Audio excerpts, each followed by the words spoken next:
As it is customary in our different mother churches, Love Divine Sanctuary, Shalom Tabernacle area, and Yeshua Mashiach Tabernacle, were at the rendezvous last week for the meeting of the week dedicated to listening of the voice of God by his prophet William Marion Branham. The chosen tape was The Souls That Are Now in Prison. In this tape, the prophet gives an experience for having visited the region of the lost when he had not yet met Christ, describing the gloomy atmosphere that is in this place. He therefore invites men and women who have not made peace with the Lord Jesus Christ and have not yet received him and their personal Savior to do so without delay, because it is not desired that a worst enemy will go to this place. The same tape will be followed until Sunday, and the prophet compares it with the dimension of the regime of the Lord Jesus Christ in this place where everything is peace and bliss. For after all the fall of man in Eden, the Lamb came forward to take the book into the hand of he who was in the throne, in order to redeem those whose names were written in the book of the Lamb before the foundation of the world. Talking about the morning service of January 14th, 2024 in Creative Word Ministries, the floor was left for the prophet of the age himself. It was the continuation of the tape Souls That Are in Prison Now of November 10th, 1963. However, the moderators in the different assemblies provided a summary of the previous listening sessions for a better understanding of the new one. After reading in Judges 5:6, 2 Peter 2:4-8, he launched the session of this day. The preacher laid emphasis on we receiving the Spirit of Christ, not the one of the church, nor that of the nation. Equally important, he rigorously spoke on makeups and hair shaving by the women. He equally reminded the 1933 prophecies. He says, I quote, "The woman that lives in this worldly condition is that while alive. If she rejects mercy, she can cross the separation line where there is no place for her no more." The moderator mounted the pulpit back in order to show a way out provided by the Lord for our time. It was on a repenting note that the service ended. Back to work for the evening prayer services. On Sunday evening, January 14, 2024, Christians from Love Divine Sanctuary, Yeshua Mashiach Tabernacle, and Shalom Tabernacle area gathered at 5:30 p.m. to honor this prayer service for the sick. It was another opportunity for the Holy Spirit to manifest himself, whether through the message delivered, the songs that have been sung, or through the miracle that occurred. The presence of God was effective. After a few moments of praise, a word of blessing was given. In Yaoundé, Brother Jean-Luc Mongolais edified us on the power of the word. If we are aware from the Spirit of the Lord within us, we won't complain again, for we can create everything through the power of the word. Instant healings and deliverances took place on the spot to testify of the presence of the Lord.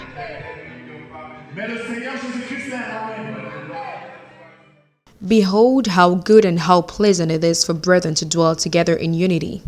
It is like the precious ointment upon the head that ran down upon the beard, even Aaron's beard, that went down to the skirts of his garments, as the dew of Hermon, and as the dew that descended upon the mountains of Zion.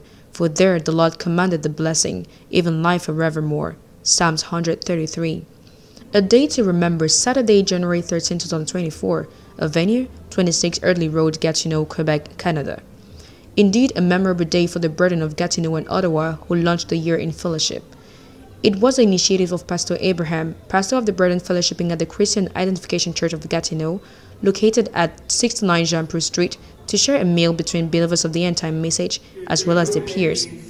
Despite the tempest, it was worth the effort to have this beautiful encounter with the members of the body of Christ. The event was scheduled at 5 p.m. and was launched by an opening prayer made by Pastor Abraham, after which it was right time to sit down to dinner. The dining table was loaded with various meals from various parts of Africa and Canada, to the greatest delight of the invitees. It was an opportunity to see old friends, brothers, sisters, acquaintances, and equally those whom we'd love to have embark with us on this beautiful journey to heaven. Love could be felt at the threshold of this room. songs, Bible quizzes, everything was set for a convivial atmosphere. For some, it was the first time participating in such a gathering, but for others, it was a beautiful, renewed experience. Hi, so my impressions about yesterday was that we really had a good time of fellowship, and we got to see the brothers and sisters. Some of them had been a very long time, had not seen each other, and we were very thankful. God protected us, and we had a very good time of fellowship, seeing everybody happy, and God protected us in the new year. So it was amazing, that's the word. And so my wishes, as a brother, like speaking to my fellow brothers and sisters in Christ, is I wish you the best year, and I ask that God's blessings can come upon you this year. My wish, which I believe is the most important thing, is that every brother and every sister can be filled with the Holy Spirit and be ready for His coming. The fellowship was really amazing and good. Sisters and brothers were sitting together, talking, laughing, eating together, drinking together. The fellowship was really amazing. And I really thank God for that love He has put in our heart of our sisters and brothers. And what I wish you for this new year, 2024, I wish everyone, every brother and sister, that God may continue to bless us together, bless us mentally, physically, spiritually, and most important wish every Christian can have is that God may baptize us with Holy Spirit. Thank you. God bless you. The worship for yesterday, it was really amazing. That's the word of the year. It's amazing. And the two things impressed me were the love we had for each other as brothers and sisters, seeing each other one more time again, alive, happily smiling, because God protected us. A lot happened for the last year, seeing us again together, well-being. It was really amazing. And then the wishes for the new year, I want to wish you blessings from God, and to prosper one more time, and to gather and keep that love we had as I saw it yesterday, to keep it together, to keep it ongoing in this new year. And maybe if God's willing, for the next year again to have the same thing that we had yesterday. God bless you. One wish can definitely be read out of every participant's lips. Let this beautiful and genuine fellowship perpetuate not just throughout the year, but also throughout our earthly pilgrimage.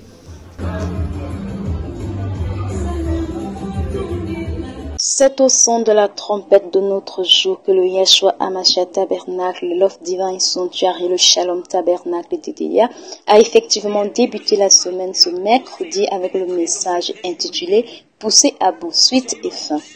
La dernière partie de ce message nous a permis de connaître exactement comment se passait la Sainte Seine et le lavement des pieds au Branham Tabernacle.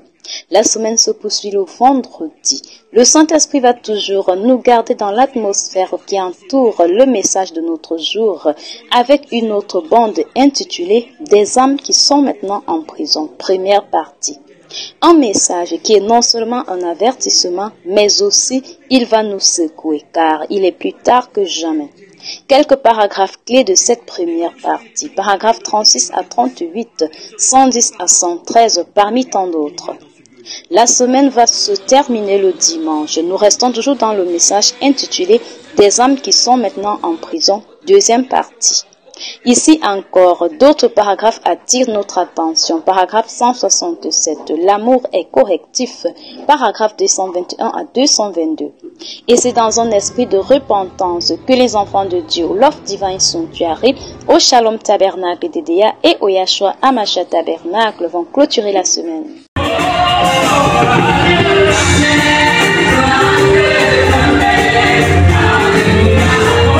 Ce dimanche 14 janvier 2023 sera encore rempli de bénédictions pour les enfants de Dieu après l'écoute d'un précieux message prêché par le prophète William Marion Branham intitulé « Des âmes qui sont maintenant en prison ».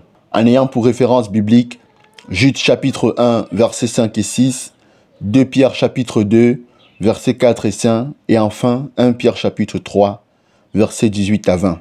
Un message qui a donc fait tomber les écailles des yeux afin de permettre aux bien-aimés de connaître la vérité pour ne pas se laisser influencer par les choses de ce monde. Une bande dans laquelle le prophète révèle l'aveuglement que Satan a jeté sur les enfants de Dieu afin de les conduire dans la confusion. Il va donc illustrer ses propos à partir du paragraphe 211. Ces femmes qui aujourd'hui prêchent la parole, qui sont considérées comme des déesses, mais pourtant la Bible en est claire dessus, je ne permets pas à la femme d'enseigner. Un message dans lequel il va inviter les bien-aimés à se référer à une seule chose, la parole du Seigneur et non celle des hommes, afin d'éviter tout piège de l'ennemi. Cette parole aura donc permis à de nombreux bien-aimés de pouvoir mieux se tenir face aux séductions de ce monde. Cette bande m'a vraiment parlé et surtout sur le point où nous ne devons pas rester sans rien dire face à certaines situations.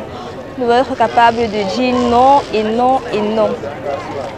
Avec le monde de maintenant et la modernisation, toutes ces choses-là, nous devons rester dans la base de la chrétienté et dans ce que la Bible nous enseigne. Vraiment, cette bande était tellement édifiante pour nous. Je conseille à beaucoup de frères et sœurs de la resuivre et de la partager. C'est donc ce courage, cette force à dénoncer le mal, la mauvaise conduite, que ce sermon du prophète William Marion Branham invite le peuple de Dieu à rechercher, car ceci nous éviterait d'être hypocrites, mais quand on le fera, ce sera par amour, car Paul pouvait dire « Je vous ai annoncé tout le conseil de Dieu sans en rien cacher ». J'ai le pouvoir de chasser les esprits impurs et de guérir toute maladie et toute infirmité. Tel est le thème qui retient l'attention de tous les présents dimanche 14 janvier, lors de la toute première soirée de prière de l'an 2024. S'inspirant de Matthieu 10, verset 1, l'orateur, le frère Abeniem, nous dira que nous devons passer à l'action. Dieu nous a donné le pouvoir et sa parole est infaillible. Dieu répond aux prières, mais il a un temps bien précis pour chaque chose. Nous ne devons donc pas nous empresser. Nous devons persévérer dans la prière en gardant la foi.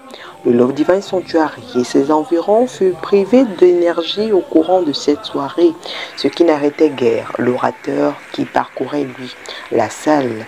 La prière pour les malades suivra et une spéciale sera donnée au frère Martinez qui devait confier nos membres de famille au Seigneur, amis et collègues éprouvés. C'est en témoignant les bontés de l'Éternel que les fidèles se séparent, se donnant rendez-vous pour la prochaine soirée de prière. Le Seigneur était bel et bien au rendez-vous. Voici, oh, qu'il est agréable, qu'il est doux pour des frères de demeurer ensemble. C'est comme l'huile précieuse qui, répandue sur la tête, descend sur la barbe d'Aaron, qui descend sur le bord de ses vêtements. C'est comme la rosée de l'Hermon qui descend sur les montagnes de Sion, car c'est là que l'Éternel envoie la bénédiction, la vie pour l'éternité. La tempête de neige perceptible ce samedi 13 janvier 2024 n'a pas découragé les frères et sœurs de l'église de Gatineau au Canada de fraterniser. La fraternité d'hier, pour moi, ça a été un très grand succès parce que, premièrement, on a bravé la tempête. C'est quelque chose on a été tellement combattus jusqu'à peut-être 1 heure avant l'heure de la fraternité. On était dans le mood du genre, est-ce qu'on va faire, est-ce qu'on va finalement aller et tout. Mais j'étais tellement contente, très heureuse de savoir vers la fin que non, ça devait avoir lieu. Et puis, arrivé sur place, j'ai vu plein de faces que je n'avais pas vues il y a longtemps. Et c'est vraiment le but de la fraternité. C'est vraiment qu'on puisse se rapprocher les uns les autres, les chrétiens puissent être un peu plus proches. Pas seulement dans le cadre de l'église, parce que chacun sort, il a son programme, il s'en va. La fraternité, c'est un peu plus relax. Donc, mes impressions ne peuvent qu'être bonnes avec tout ce qui s'est passé. Maintenant, en ce qui concerne la nouvelle année 2024, mes vœux, c'est vraiment, je commencerai par moi-même, charité bien ordonnée commence par soi-même. Mes vœux, c'est vraiment que le Seigneur m'aide à me rapprocher davantage de lui. Et je souhaite aussi cela à toute l'église, pas seulement l'église du Gatineau, du Canada, mais du monde entier, parce que selon chaque pays, il y a des esprits qui nous combattent et qui font en sorte que ça nous tire tout le temps en arrière. Mon vœu, c'est vraiment que les esprits de l'Amérique du Nord, que nous puissions avoir la victoire là-dessus. que la tempête ne soit pas un frein. La salle de la circonstance, parée aux couleurs de la communion fraternelle, a pu contenir les frères et sœurs réunis autour d'un buffet bien achalandé, bercé par des sonorités d'artistes bien connus du monde du gospel.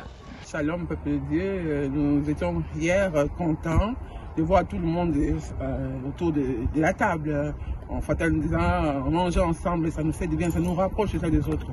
Alors, ce que nous demandons encore pour cette année qui commence, l'unité, l'amour règne parmi nous. Nous voulons que Dieu puisse prendre place dans nos cœurs et nous puissions montrer aussi notre amour envers les autres en nous aimant les uns les autres. Alors, hier, c'était vraiment bien. La fraternité, là, ça nous aide beaucoup parce que ça fait qu'on puisse encore s'approcher, s'aimer encore, montrer l'amour entre nous. Puis, pour cette année ici, mon vœu est que nous puissions encore, comme la sœur venait de le dire, que nous puissions avoir vraiment l'amour, le vrai amour là. C'est la première fois que je vais à la fraternité. Oh oui? Et puis oui. Comment c'était quand vous J'ai vraiment aimé ça. Les gens étaient super gentils. Ils sont venus me voir. Beaucoup de gens sont venus me voir. Ils m'ont souhaité des vœux, les meilleurs vœux du monde, la santé. Oh oui. C'est ce que je souhaite à tout le monde d'ailleurs. Oh oui, c'est vrai. C'était vraiment bon. Aussi, c'est quoi vos vœux pour 2024? Donc la santé, l'honneur, quoi d'autre? Que tout le monde soit béni du Saint-Esprit. C'est la plus grande chose au monde. Oh wow! Merci beaucoup, Sarah. Que Dieu nous bénisse. Nos impressions pour la fraternité d'hier, c'était que c'était vraiment bon. C'était un succès, la nourriture était bonne. Nous avons pu partager la nourriture, rire. Nous avons aussi invité des personnes qui n'étaient pas de l'église. Nous avons fait beaucoup de choses. Et on a aussi fait un jeu à la fin, un quiz sur la Bible, qui nous a permis de nous faire comme réfléchir sur l'étude de la Bible. Et nos vœux pour l'année 2024, c'est que nous soyons remplis du Saint-Esprit encore plus, et que nous puissions avoir d'autres moments comme c'est ce qui s'est passé hier. Bonne année 2024. Bonne année! En tout cas, ce fut une belle fraternité. On a passé de très bons moments ensemble entre frères et sœurs de l'église de Gatineau. Et puis, mon vœu pour 2024 pour l'église, c'est que nous soyons tous unis dans le Seigneur et nous puissions progresser encore spirituellement, financièrement, physiquement aussi. Et puis aussi, en tout cas, beaucoup de courage à toutes les personnes qui passent par des moments difficiles. Dieu est au contrôle. Amen. Dieu vous bénisse. L'onction de la fraternité était telle que même l'homme de Dieu, le pasteur, n'a pas pu s'abstenir d'exprimer ses sentiments. Vraiment, ça a été un grand événement pour nous parce que nous avons apprécié ces moments de fraternité. On était ensemble. Les sœurs, Dieu vraiment les a aidés à les efforts qu'elles ont fournis pour nous amener à participer à cette fraternité, les diacres, les administrateurs, tout ce qui a été fait vraiment, ça a été une grande bénédiction pour nous. Et puis ça nous a encore rapprochés plus près de Dieu. Et nous voulons que cette communion encore puisse demeurer parmi nous, parmi les enfants de Dieu, pour que nous ne puissions pas nous sentir parfois comme si on est seul. Parce qu'au Canada, parfois, quand on est trop seul, ça amène trop de solitude. Alors, nous voulons que nous puissions être ensemble.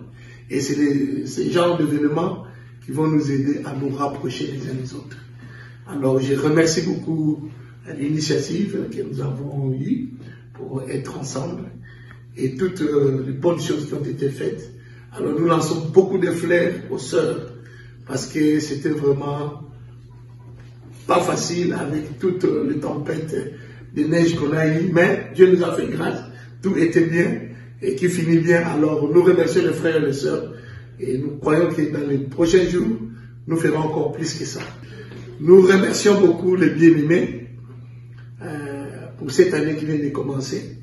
Je pense que je l'avais quand même parlé une fois là à l'église, qu'on devrait quand même faire la rétrospective, regarder un peu ce que nous avons fait l'année 2023. Là, on n'a pas pu faire quelque chose de bien. Que cette année qui vient de commencer, que le Seigneur nous donne la grâce d'avancer toujours vers le Seigneur. Parce que je pense qu'un chrétien, c'est quelqu'un qui aspire à faire de bonnes choses dans la parole. Alors, nous aspirons à l'amour de Dieu, nous aspirons aux choses spirituelles et nous aspirons à devenir de très bons chrétiens. Alors, ça c'est mon vœu pour cette année. Et nous demandons que les jeunes, le frère, les sœurs puissent encore avoir ces ailes-là de servir encore bien le Seigneur. Si parfois tu chantais, ça c'est un exemple que je donne, si tu chantais moins, maintenant il faut chanter plus pour motiver les autres.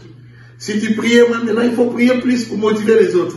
Et je pense que ça c'est mauvais pour que l'Église puisse aller très loin dans le spirituel. Et ça c'est ce que je voulais souhaiter à l'Église pour cette année. Tout est bien qui finit bien, que toute la gloire revienne à Dieu.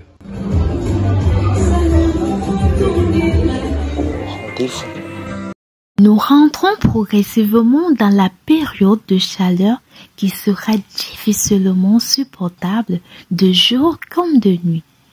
Selon les experts, cela est dû aux vagues de chaleur résultant de l'émission de gaz à effet de serre. L'agent météorologique nous avertit de nous préparer à des journées et à des nuits plus chaudes. Les effets courants des vagues de chaleur sur l'homme sont la déshydratation qui peut conduire à l'inconscience ou à la mort, à la varicelle, à l'éruption cutanée et au stress psychologique. Afin de faire face aux conditions climatiques actuelles, nous devons boire plus d'eau pour rester hydraté. Éviter les boissons alcoolisées et caféinées pendant cette période. Réduire la consommation d'aliments riches en protéines, par exemple la viande rouge, car il augmente la chaleur métabolique. Manger les fruits et légumes frais qui apportent un supplément d'eau. Surveiller la tension artérielle. Rester à l'intérieur entre midi et 15 heures chaque jour autant que possible. Prendre de bains d'eau froide avant d'aller au lit la nuit. Josiane Gilo, reporter santé, PCI.